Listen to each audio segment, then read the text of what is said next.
Hello there, my name is Stuart and this is Muskoka Bushcraft and Survival. I decided to go out for a hike today and do a natural shelter, survival shelter. And I come across these dead logs here that had a natural curve in them. And I figured with a log running this way and one running this way, it'd make a really good shelter here. That way I could start a roof up on here. I can put my bed down in here. I can build a natural fire out here. So, let's get this thing started. Just giving you a little review of what I brought in for equipment to use to build this shelter with. This is biodegradable rope, Mylar blanket for the rooftop. I brought my knife and saw to do this whole structure with. And if I find any natural cordage, I'll use that too. So let's get this shelter going here. So I went out in the bush and I collected a bunch of dead debris so I can cut them for this roof here that I'm going to put together. I even found some natural cordage, spruce roots, right out of the ground. There was a down tree that went over in the wind and there was roots sticking out, so I pulled that. It'll work for tying off some of this stuff here. So let's get this thing going here.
What I'm trying to do here is try to keep them all one length and then tie them off in certain positions on the roof.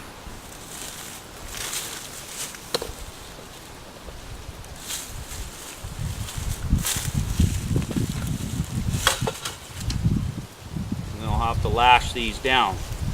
So I'll have to cut a few more by the looks of it. So I'll just get onto it.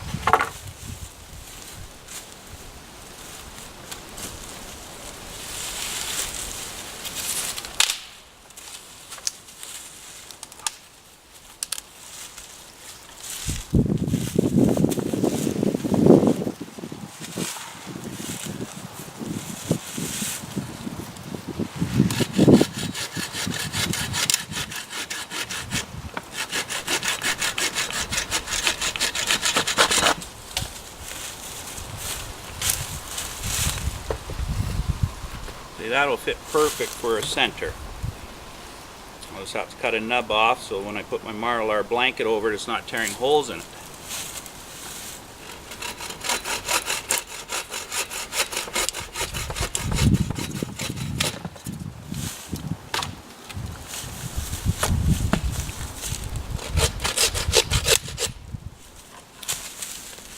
And it's good not to throw the pieces away that you're cutting off, because later on you can feed them in this side of the shelter, or you can use it for your fire. There's multiple uses. There's nothing's going to be wasted here.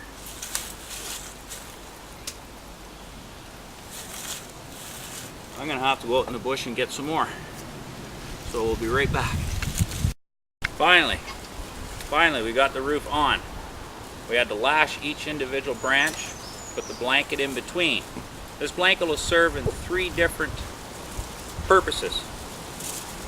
It'll keep the heat out, it will keep the heat in, and it'll also reflect rain. So you get 3 advantages with using one of these blankets for a rooftop. Next thing we got to do is do the walls, because we got a lot of wind coming in from this direction. And also want to have a fire tonight, so we'll get on to that next. Stay tuned for the rest.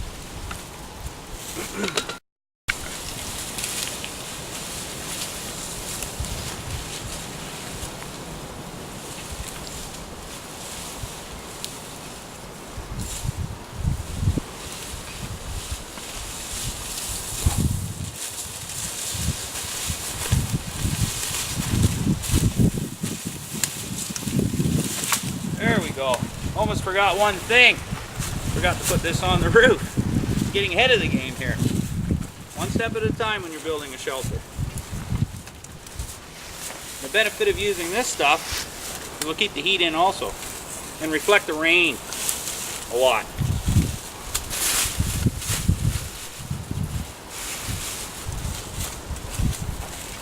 And at least when you're walking by, you're not getting the reflective edge into your eyes when you're out here.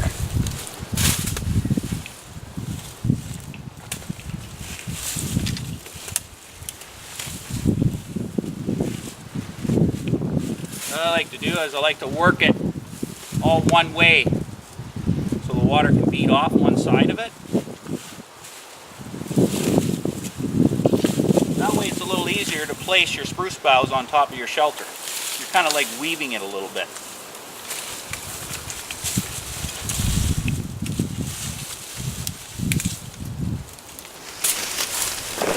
It's alright, if some are a little longer, you can always trim them up later.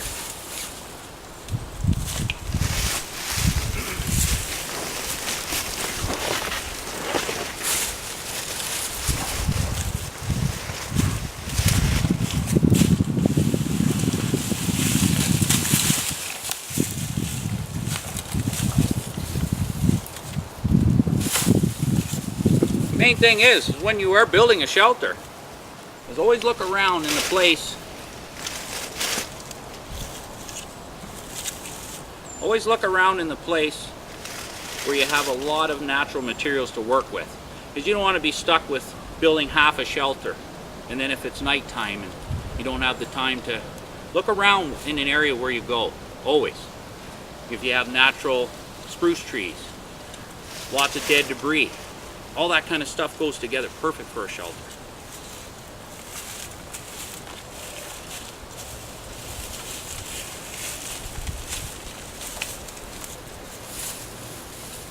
And you don't have to work as hard because everything's right at your hand.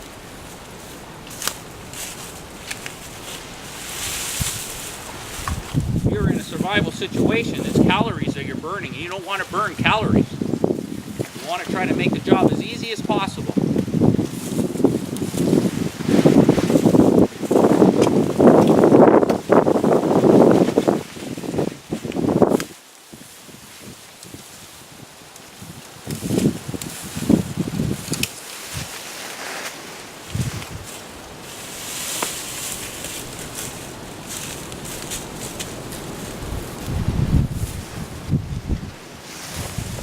Just about have this roof done now.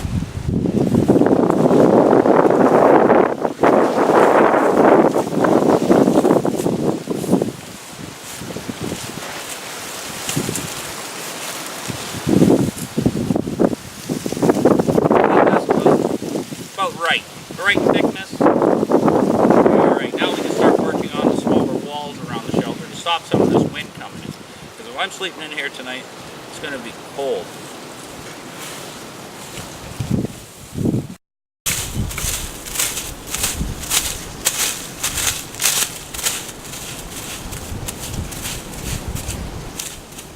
Well, what I did with this wall was, because there wasn't a lot of material around here, so I had to find a lot of old dead trees. And I used leaves to pack into the holes so the wind can't get in underneath when I'm sleeping in there. What I did was I just put a bunch of sticks across, pounded some sticks down in to make a wall. Put this up so it'll hold everything together. And what I'm going to do next is cover this with spruce boughs. I got a little bit left here that I could find just in the area. One wall done.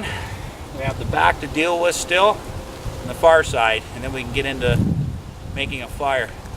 Still got a few hours before it's dark here.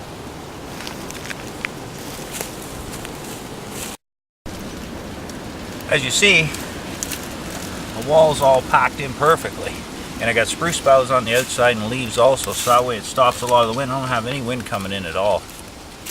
And another thing is, before you get into your shelter to make your bed at night, always look around, because in Muskoka we got Mississauga rattlesnakes. They're one of the most poisonous snakes we have here in this area, and you don't want to get bit by them, I tell you that. What I usually do is I clean out my shelter, the inside of it, straighten it around a little bit, check in around everything, because you don't know where they're curled up in. Because this time of year in the spring, they're dormant and they don't rattle, so you won't hear them rattle. They'll bite you before they'll rattle. So you got to be very careful when you're making shelters in Muskoka. Always check everything, even if you check it twice. What I like to do is clean out an area, make sure there's nothing in here for insects or whatever that can bite you in the middle of the night. It's good to even smoke your shelter out. That's why I'm going to get a fire going here in a little bit and do the flint and steel method, and we'll go from there. We'll see you in a little bit.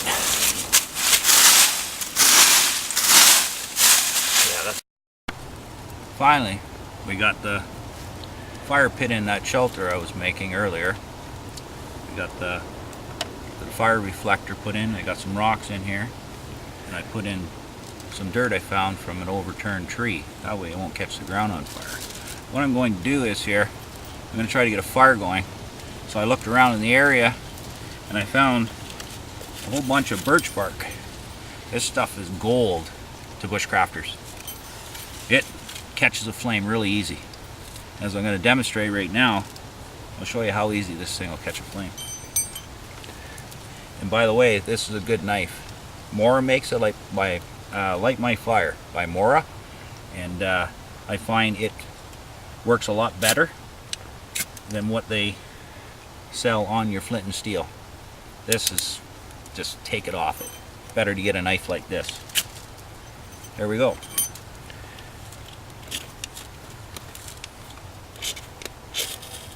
See?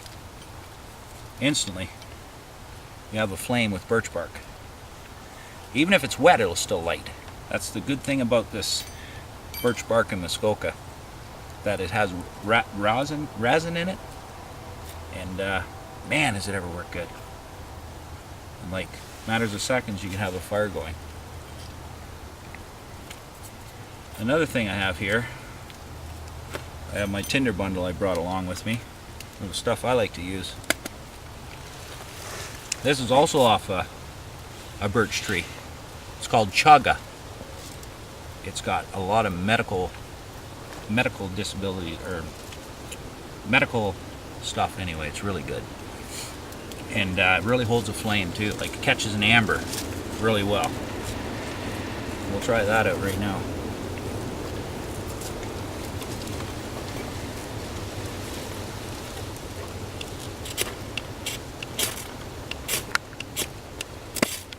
I got her, but she jumped out on me. See how it'll catch an amber really well. And if you ever had to walk distances, say that you needed a fire, you could put this in a container and try to smother it a little bit, but just give it a little bit of oxygen, and it'll keep burning an amber for a long time. As you see there, you can light anything with it. You grab a chunk of birch bark even, and all you do is blow on it.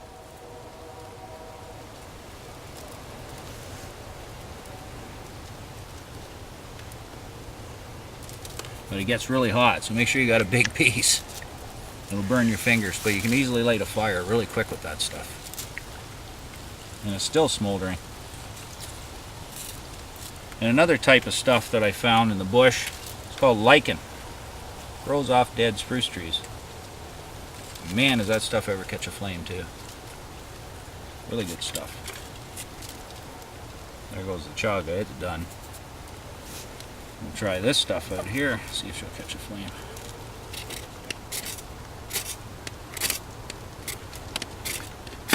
Oop.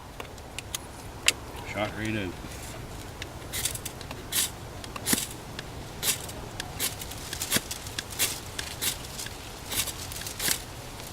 No, must have got damp in my pocket. So, you've seen the two benefits of this stuff. And the chaga actually works even better than that stuff. Because if this stuff gets a little damp, it will not light. I'd rather go with chaga. So if you find that on a white birch tree, it even grows on yellow birch also. That stuff's like gold to bushcrafters. Well, that'll be it for today. Got my shelter up, got the fire pit in. We're good. We're gonna have some supper here in a little bit. You take care now.